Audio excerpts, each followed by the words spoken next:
I'm a hard-working man. Hello, I'm here today to talk about the clothing allowance. There's a lot of things that were negotiated within our contract, and those things are starting to be implemented in the plant. And so we're going to be covering a lot of this stuff over the next couple weeks. I first want to talk about the clothing allowance because there's been a lot of people that have asked me, when is the clothing store going to have all the material in it, and when are the systems going to be designed and everything ready to go? Well, that is complete, and we will have a grand opening on July 30th of the clothing store. The material will have come in at that point. Obviously, it's union-made, American-made clothing and apparel.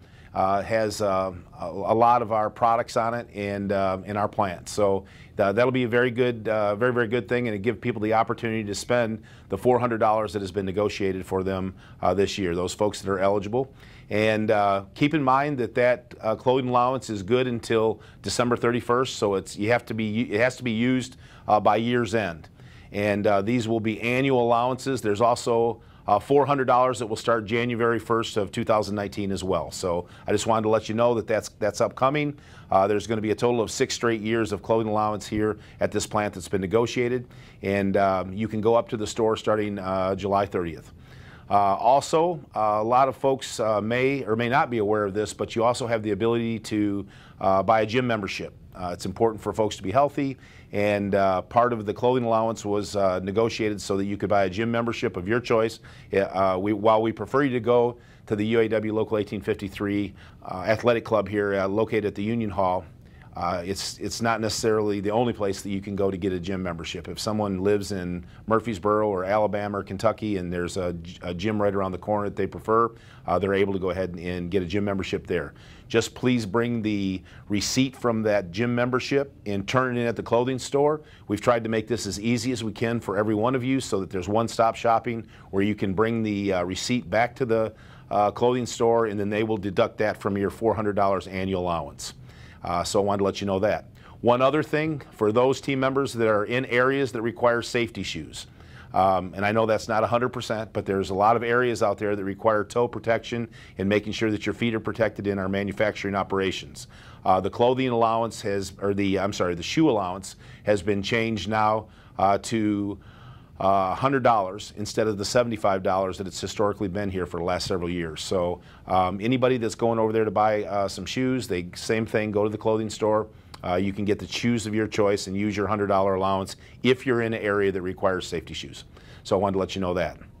The next thing I'd like to cover today is something that's near and dear to everybody's heart, and there's been a lot of discussion. We've got a lot of internal movement right now within Spring Hill trying to get set up for the third shift. That has to be functional and ready to go on September 4th. And a lot of preparation has gone into that. There's a lot of internal movement, as I said.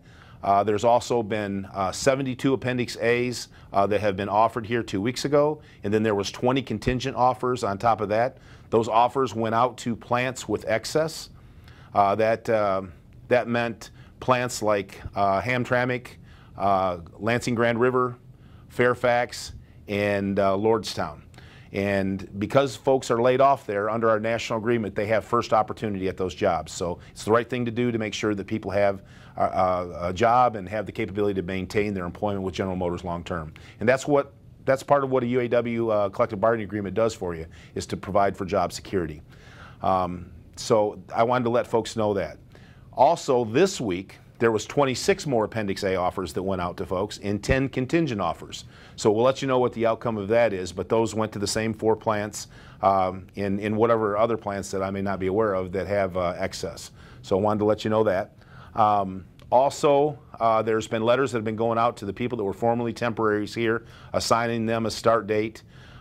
Just to kind of give you the lay of the land, we had 41 people that started this week. That was very good. They got pulled ahead, and these are folks that were formerly laid off here in Spring Hill last November and last December, so they're back to work. They came back in on Monday, so that was a good thing because they were pulled ahead. On July 30th, we've got 150 people that were former Spring Hill team members that were laid off. And these are permanent in progression team members. They will be coming back on July 30th.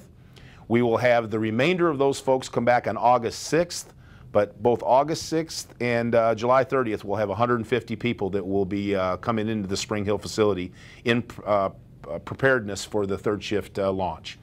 I also want to tell you that August 13th and August 20th, we'll be having people start here on those 2 dates as well, and probably at least 150 people each one of those weeks will be starting. So a lot of things going on here, a lot of new jobs coming into Spring Hill, a lot of preparation for this 3rd shift, because as I said, we've got to be functional and ready to go by no later than September 4th. Hammer and paint, do things with my hands that most men can't. I can't get ahead no matter how hard I try. I'm getting really good at barely getting by.